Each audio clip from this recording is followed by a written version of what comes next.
Propre à la réalité zéro. Il y a très longtemps, le point zéro, origine et cœur de toute réalité, fut découvert par l'Institut onirique. Ils prirent alors conscience de l'infinie étendue de l'omnivers, et leur leader, Géno, se donna pour objectif d'y apporter l'ordre. Son bras droit, le docteur Sloan, parvint à canaliser l'énergie du point zéro pour créer des portails et voyager entre les réalités. Au début, simplement dans le but de les étudier. Puis à terme, il finissait par intervenir dans leur développement, les manipuler, changeant parfois drastiquement leur évolution pour y mettre de l'ordre, ou plutôt pour les contrôler. Et chacune de ces réalités avait ses défenseurs, ses menaces, ses héros. Alors, pour tout apprendre sur ces fauteurs de troubles qui pourraient venir contrecarrer leur plan, il les kidnappait de leur réalité et les envoyait dans la boucle. Privés de leur voix et de leurs souvenirs, il ne leur était laissé que 22 minutes pour montrer ce qu'ils savaient faire et se battre pour survivre. Les boucleurs y vivaient un cauchemar sans fin, car même lorsque le dernier survivant avait prouvé sa valeur, l'Institut créait une copie du gagnant, appelée un snapshot, qui, elle, était conservée dans la boucle pour continuer à être étudiée.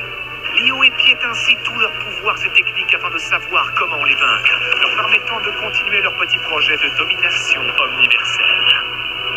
Nous sommes aux commandes depuis des milliers d'années.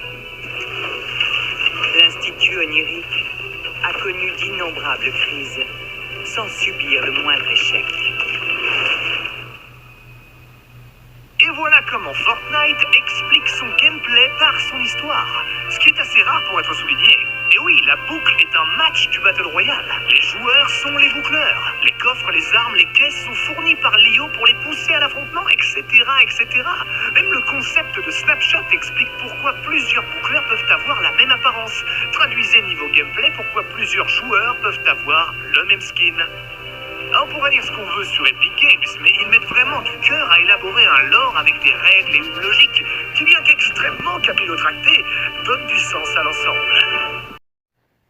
C'est le résultat de nos tentatives qui est très risqué. Je sais qu'elles n'ont pas manqué d'attirer d'autres regards, mais c'est ça, où nous sept perdons le pont pour toujours. Je crois que personne n'a calculé la formation de l'île. Les chocs interdimensionnels de matière sont censés rectifier, pas déplacer. Pour l'avoir vu, je peux affirmer avec certitude que le croisement seul l'a rendu inévitable. Allez savoir si ce signal auditif m'aidera à me souvenir, ou si entrer dans le cycle me rendra muet comme tant d'autres avant moi. Bref, ces précautions auront été utiles. Le théorème de a marché. Tu as quitté le cycle au moment précis de l'expansion. Cela a bel et bien interrompu la singularité. Nous aurons donc le temps de créer les appareils nécessaires pour synchroniser la jonction. Seulement voilà. Il y a juste une petite chose qui n'était pas prévue. Le cycle, il faut être dedans pour déclencher l'appareil. C'est donc désormais pourquoi Non, je suis dans le cycle.